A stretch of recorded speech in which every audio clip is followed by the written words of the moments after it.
in the election for mayor of New York. She is running as a Republican for Congress against Max Rose, and she joins us now. Assemblywoman, welcome again to Up Close.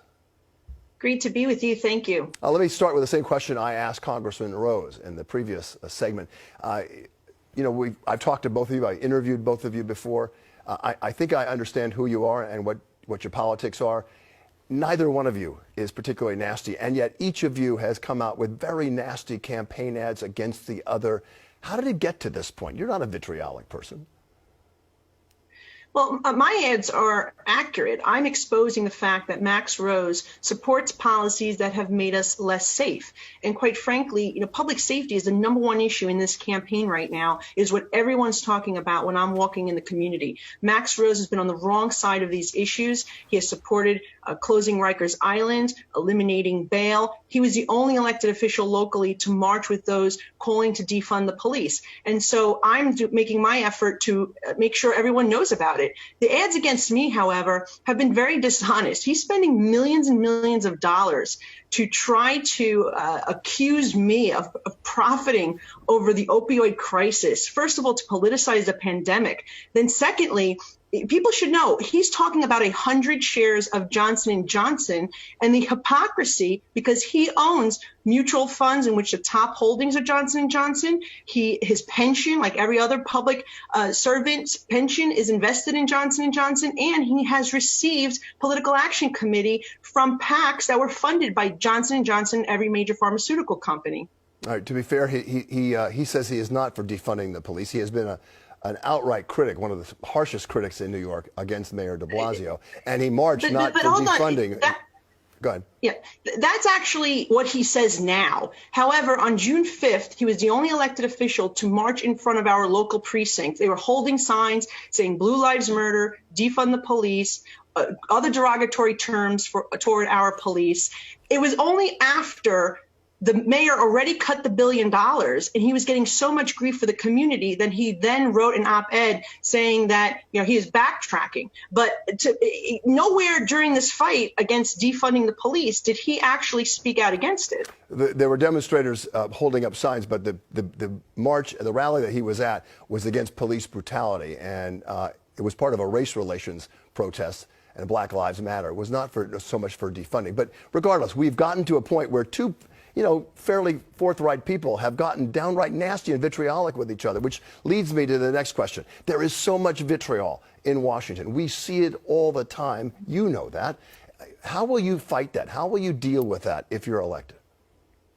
Look, I'm proud of my record in the Assembly, where I co-sponsored over 100 laws, and I have to work in a bipartisan fashion because I'm in the minority party. But I'm proud of working with my colleagues in Albany, where we found common ground. And I do believe one of the major issues in Washington is that there aren't term limits. I've already made a pledge that I will co-sponsor legislation and push for term limits. I think that is one of the biggest things, because people like Nancy Pelosi have been there way too long. And I think people like her and others are part of the problem. They have just been completely consumed by the power, and they say or do anything to hold on to that power. So I want to take, my record of working across party lines where I can find common ground to Washington, but also hold those who are making it a swamp accountable. Assemblywoman, you've been endorsed by President Trump. Staten Island, the only borough in New York City where Mr. Trump won outright in 2016. What's it going to be like? It looks like he's so far behind right now in the polls, and polls can change, and we know what happened last time. But these numbers, you're smart about polls. You know these numbers don't look good for the incumbent president right now.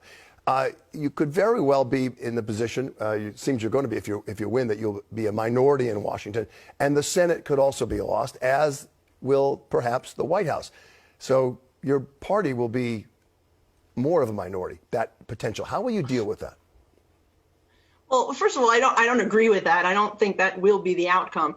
But look, I've been in the minority in the state legislature. Being in the minority, by the way, is a very important role. Mm-hmm. It's about holding the other side accountable, particularly now where there is a strong push from some members of Congress to move us more towards socialism.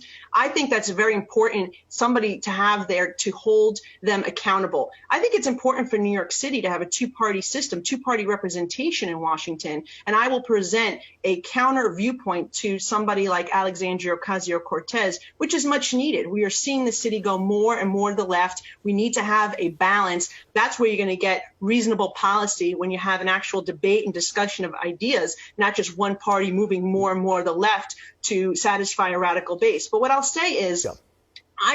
I'm sorry, did you want to ask go me ahead. another question? No, continue. We'll get some, I want to get some issues specifically, so go ahead. Look, I just think that I can tell you from my congressional district, President Trump not only won last time, he will win again. This is a district in which I got 67% in the mayor's race. The people of this district want law and order. They want a strong economy. I believe that President Trump is the one who can bring us back to the low unemployment levels pre-COVID. And we want to ensure that we preserve the American dream and stop socialism. Let's talk a little bit about the issues that are facing your constituents in Staten Island and southern Brooklyn. Property taxes. People are not allowed really to deduct those anymore. They're not allowed to deduct city and state income taxes. That hit your constituency right in the pocketbook with what was supposed to be a tax cut bill by President Trump, and in fact, for them, turned into a tax increase. How will you deal with that? Would you like to get those deductions back?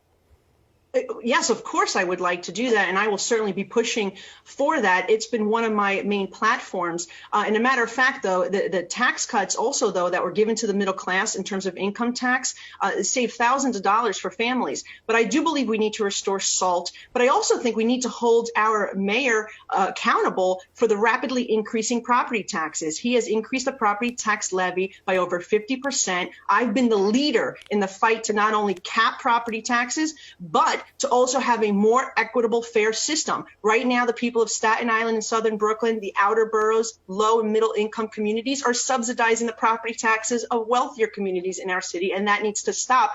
During the mayor's race, you may remember I pushed him for a property tax commission, which he did establish, and those recommendations would benefit the people of Staten Island and southern Brooklyn. And so we have to hold whoever's running for mayor next year accountable that they'll implement that. You've seen it, Assemblywoman. It's happening all over the city. It appears that the coronavirus pandemic is starting to roar back. We've lost scores and scores of schools in this city that have been shut down. What are we not doing right, and how can we stop this from spreading even further and having a repeat of what we had in the late spring?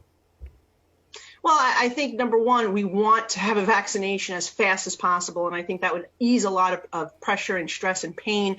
I think we do need to follow the guidelines. I think we do need to take precautions, wear masks when we are out, particularly in crowds. We do need to make sure that we're washing our hands. Look, we know a lot more about this virus now than we did 6 months ago. There are also some remedies that have come forward that are helping people.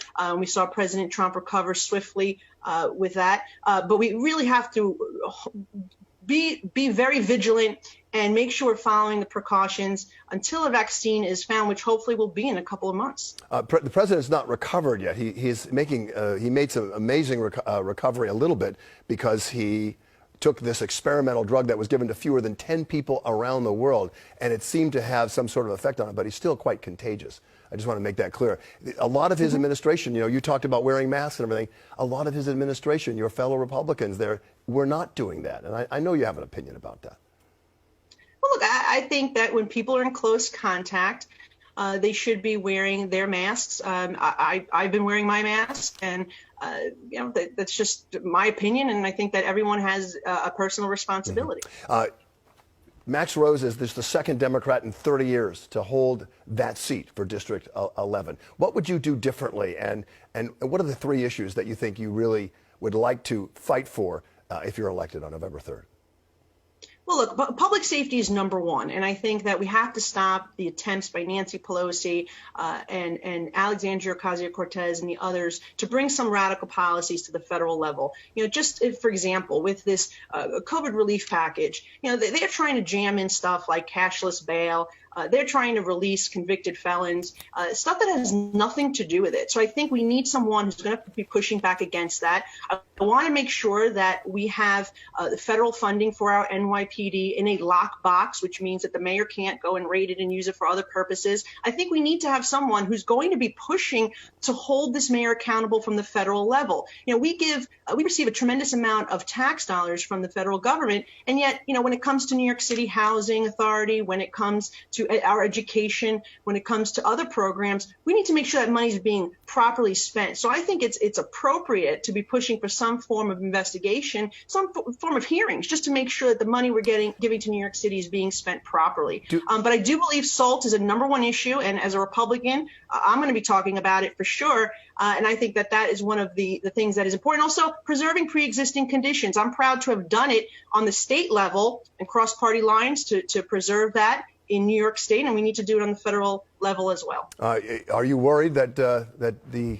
Obamacare is going to be overturned and totally repealed? A lot of people, 20 million people, will not have health care if that happens. Well, I think there's some things that are good and we should look to keep, in that preserving pre-existing conditions, for example, protecting coverage for the indigent. There's making sure young people can stay on their parents' insurance, and there's things that can be improved. So I think, it's not all or nothing here. I think there's a reasonable balance, and we should be looking to achieve that. Nicole Malliotakis, thank you so much for making your case. Good luck on November 3rd, and nice to have you back here on Up Close. I appreciate your time. Thank you. All right, thank you. And we'll be right back.